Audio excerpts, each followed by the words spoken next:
मुजफ्फरपुर में आयोजित बिहार लीची संगम 2026 कार्यक्रम राज्य के लीची किसानों के लिए नई संभावनाएं लेकर आया। राष्ट्रीय लीची अनुसंधान केंद्र मुशहरी परिसर में आयोजित इस कार्यक्रम का उद्घाटन बिहार सरकार के कृषि मंत्री विजय कुमार सिन्हा ने किया। कार्यक्रम का मुख्य उद्देश्य बिहार की प्रसिद्ध शाही लीची को राष्ट्रीय और अंतर्राष्ट्रीय बाजारों तक पहुंचाकर किसानों की आय में वृद्धि करना है। कार्यक्रम में वैज्ञानिकों, किसानों, निर्यातकों और संस्थागत खरीदारों ने भाग लिया। इस दौरान लीची की शेल्फ लाइफ बढ़ाने, आधुनिक तकनीकों के उपयोग और लीची आधारित उत्पादों जैसे जूस, पल्प एवं स्क्वैश को बढ़ावा देने पर चर्चा की गई। कृषि विभाग ने बताया कि बिहार की लीची को यूरोप, ब्रिटेन, ऑस्ट्रेलिया और न्यूजीलैंड जैसे वैश्विक बाजारों तक पहुंचाने के प्रयास लगातार जारी है। विशेषज्ञों ने कहा कि आधुनिक तकनीक और बेहतर विपणन व्यवस्था से किसानों को बड़ा लाभ मिल सकता है। मुजफ्फरपुर से संवाददाता नरेंद्र कुमार की रिपोर्ट। शिक्षण भवन के निर्माण की मांग की गई है क्योंकि ये बहुत छोटा पड़ रहा है, तो हम प्रयास करते हैं कि एक बड़ा, क्योंकि लीची हमारा बिहार का शान है और उस शान के अनुकूल भी इसका मांग यहाँ बढ़े, हम लोग करेंगे। उसको एक बार नोट कर लीजिए। एक बड़ा बैठने की यहाँ व्यवस्था बने जिस पर प्रशिक्षण भी हो, चिंतन भी हो और हम लोग नए लोगों को इसके संदर्भ में उत्साहित भी कर सके। और अभी जो आपने दिखा रहे थे कि स्पेन की आधुनिक तकनीक कटाई मशीन का लाभ बिहार के किसानों को पहुंचाया जाए, तो 28-29 को भारत सरकार में बैठक है। बहुत सारे चीज, अभी उड़ीसा में बैठक थी, तो मैं बड़ा उत्साहित होकर जाता हूं क्योंकि अभी इस पाठशाला का नया विद्यार्थी हूं, तो नए विद्यार्थी को थोड़ा ज्यादा सीखने की ललक रहती है।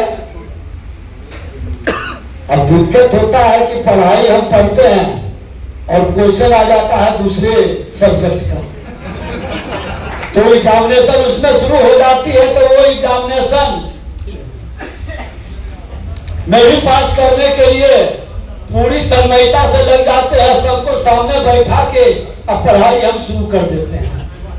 अब उस पढ़ाई में जो पढ़ाने वाले लोग हैं वही गड़बड़ाने लगते हैं और उनका पोल खुलने लगता है। उनकी खामी और कमी हमारे किसानों को, हमारे बिहारी के लोगों को रुलाने की मानसिकता जब उजागर होता है तो मैं बकसता नहीं, फिर मेरा एक्शन शुरू होता है और उस एक्शन से लोग परेशान होने लगते हैं। तो इसको दुर्भाग्य कहे या सौभाग्य?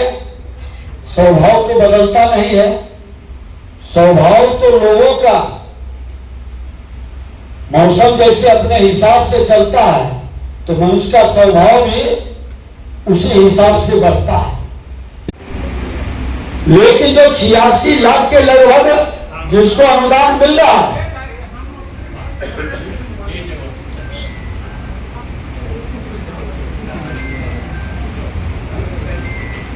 जिनको किसान का अनुदान मिल रहा है, कम से कम उतना तो हमारा फार्मर आईडी बन जाए। 2 महीने के अंदर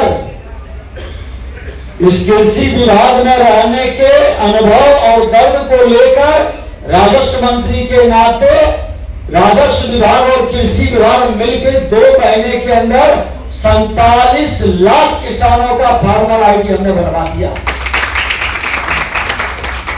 और दोबारा जब हमको फिर अवसर मिला है इसमें काम करने का, तो 12 मई से हमने फिर शुरू कर दिया। मूल समस्या का समाधान जब तक हम नहीं करेंगे, नए किसान, युवा किसान और परंपरागत खेती में वैज्ञानिक तरीका जोड़कर उसको हम लाभान्वित या आय का सोर्स नहीं बनाएंगे, तब तक हमारा उदासीनता नए जनरेशन का बना रहेगा एग्रीकल्चर के क्षेत्र में। और इसके लिए ये आकर्षण बढ़ाने के लिए केंद्र और राज्य सरकार कई योजना योजनाओं को चला रही है। अभी आपको हम बता दें कि कई तरह की योजनाएं हम लोग देखते हैं, इतनी तरह की योजनाएं आम लोगों तक ये योजना पहुंच ही नहीं पा रही, जानकारी नहीं है। जानकारी के अभाव में जो सचमुच में जिनको अधिक लेने के लिए अधिकृत है वो वंचित है। और ये फार्मर आईडी एग्री हैशटैग अभियान के तहत बहुत लाभकारी रहेगा और इसका लाभ निश्चित तौर पर उठाना चाहिए। बिहार की खुशबू, मीठी पहचान, बिहार की लीची देश की शान है और रस से भरी हर एक कली मेहनत किसानों की इसमें फली है।